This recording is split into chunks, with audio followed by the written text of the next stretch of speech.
ಕನ್ಯಾ ರಾಶಿ ಆಗಿರ್ತಕ್ಕಂಥವ್ರು ಕೆಲಸ ಕಾರ್ಯಗಳು ಜಾಸ್ತಿ ಆಗುತ್ತೆ, ಅಡುಗೆ ಮನೆ ಕೆಲಸನೇ ಜಾಸ್ತಿ ಆಗುತ್ತೆ, ನೋಡ್ಕೊತಾ ಇರಬೇಕು. ಆದಷ್ಟು ನೆಂಟರು ನಿಮ್ಮಲ್ಲಿ ಜಾಸ್ತಿ ಆಗಬೇಕು. ಈಗ ತಾನೇ ಕಾಫಿ ಮಾಡ್ಕೊಂಬಂದೆ, ಇನ್ನೊಬ್ಬರು ಬಂದ ತಕ್ಷಣ ನೋಡ್ಕೋಬೇಕು. ಅದಕ್ಕೆ ಏನಂದರೆ ಕಾಲು ನೋವುಗಳು ಜಾಸ್ತಿ ಮಾಡುತ್ತೆ, ಓಡಾಟ ಜಾಸ್ತಿ ಮಾಡುತ್ತೆ, ಬ್ಯಾಂಕ್ ಕೆಲಸ ಜಾಸ್ತಿ ಮಾಡುತ್ತೆ, ಒಂಟಿತನ ಕಾಡುತ್ತೆ. ಕನ್ಯಾ ರಾಶಿಯವರಿಗೆ ಏಕಾಂತದಲ್ಲಿದ್ದಾಗ ಹಳೆಯ ನೆನಪುಗಳು ಜಾಸ್ತಿ ಆಗುತ್ತೆ. ಇದರ ಹುಷಾರು.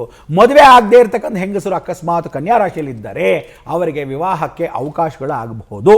ಮದುವೆ ಆಗದಿದ್ದು ಕನ್ಯಾ ರಾಶಿಯಲ್ಲಿ ವಿವಾಹವಾಗದೇ ಇರತಕ್ಕಂಥ ಹೆಂಗಸರು ಗಂಡಸರು ಏನಾದಿದ್ರೆ, ಅಯ್ಯೋ ಇಷ್ಟು ವಯಸ್ಸಾದ್ಮೇಲೆ ಈಗಪ್ಪ ಅಂದರೆ ಸೆಕೆಂಡ್ ಮ್ಯಾರೇಜ್ ಆಗ್ಬೋದು, ಫಸ್ಟ್ ಮ್ಯಾರೇಜೇ ಇರ್ಬೋದು, ಹೇಳೋಕ್ಕಾಗಲ್ಲ, ಅಂಥದ್ದು ಕೂಡ ನಡೆಯುತ್ತೆ.